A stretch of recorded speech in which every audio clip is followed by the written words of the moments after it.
Okay, second grade scientist. So I am here on my front porch and I am preparing to go on my biodiversity hunt in my front yard. And my front yard is pretty large. So I'm thinking I'm not going to do the whole yard because it might be difficult for me to focus and observe very closely. So I think I'm just going to focus on one small part of the yard to look for all the living plants and animals in that one little spot. So here's what I have with me. I have my notebook, and on my notebook I have labeled it Front Yard Biodiversity Hunt, April 15th at 4:10 p.m. in the afternoon. And with me I also have some crayons so that I can draw pictures of the plants and animals that I see. Now, I know that this might not be perfect. The pictures might not be perfect. It's okay if I don't know the names of everything because I'm just going to do my very best to draw what I see and count how many of that item I see.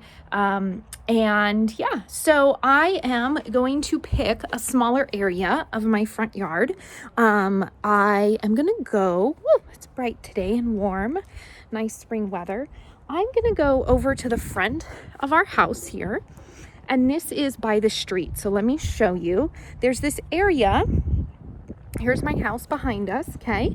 And there is this area here that's right by the road. And I'm gonna focus right here by this big tall tree and this area with the lavender and the plants on the ground. So I'm gonna spend the next 10 or 15 minutes just observing. I'm gonna be careful because I'm close to the street, and I'm going to see how many different types of plants and animals I can find just in this one little spot of my front yard. So I will touch base again in a couple of minutes. Bye guys. Okay, scientists, so I've been sitting here working and I was just enjoying the breeze and the plants moving in the area that I am observing the biodiversity. And I also couldn't help but get distracted by the beautiful sounds of the birds in this habitat. Now, to be fair, not all of the birds are right in the area specifically that I'm observing here, but I can hear them. So I want to see if you can hear them.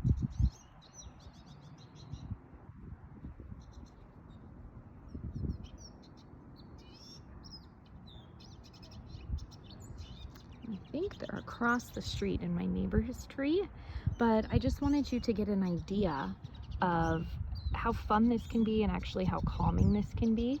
And I'm finding myself interested in wondering if I could observe another spot of my yard.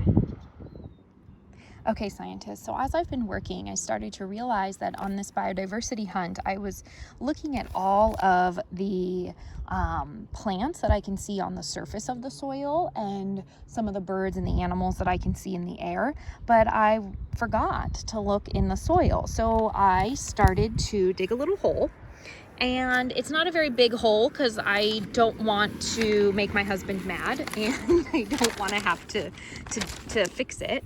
But you know, that's another thing to consider when you're studying a habitat.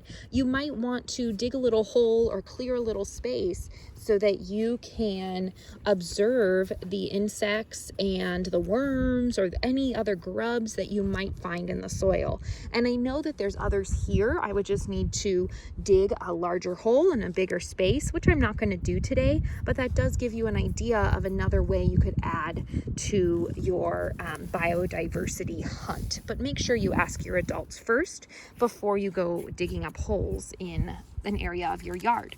So here is my biodiversity hunt. I've been out here about 10 minutes, and as you can see, I just did my best drawing each plant, and then I did a little tally mark of how many were in that space. So there's 4 of these, and I wrote about them, some observations. They're large, they have some brown dead parts, they're green, they have light purple flowers on the ends of the stems.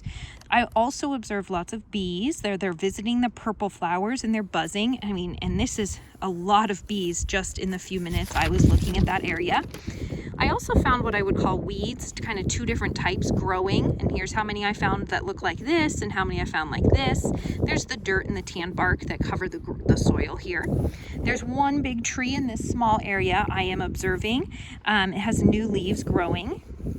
I saw one bird. It was white and brown and small, and it flew into the tree, but I also heard a lot of other birds flying around in my neighbor's trees.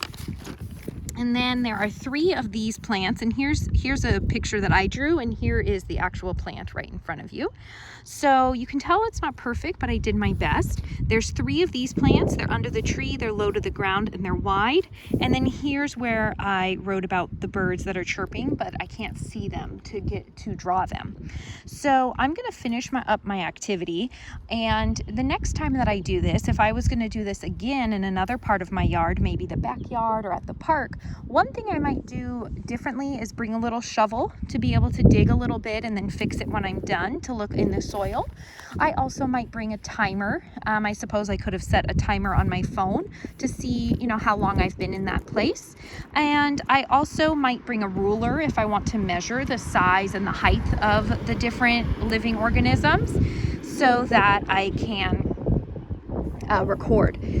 And it would be also pretty cool if I could come out to the same spot in my yard, but at a different time of day, and see if I see anything different, any other living creatures in this area outside. So this concludes my biodiversity hunt for this small area in my front yard, and I can't wait to see if you are able to do a biodiversity hunt somewhere around your home. Bye, scientists. Talk to you later.